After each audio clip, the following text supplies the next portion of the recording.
আমার মেয়ে না তোমার ছেলের মতো ডাক্তার হয়েছে গো। ও সুমনের মা, শোনো শোনো, আমার মেয়ে ডাক্তার হয়েছে।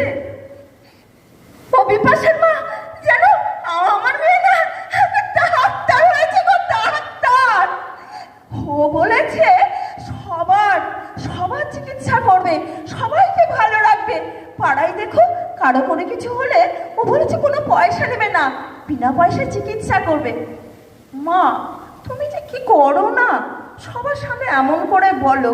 আমি তোমার সঙ্গে বলেছি, ওইভাবে বলে নাকি? আমার লজ্জা করছে জানো তো, ওইভাবে বলো না, ওরা কি ভাববে বলো তো।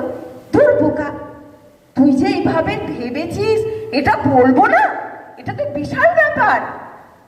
মা, আমি কিন্তু আসছি, বুঝেছো? আমার ডিউটি আছে, তোমরা ঠিক মতন খাওয়া দাওয়া করে নিও। কি গো?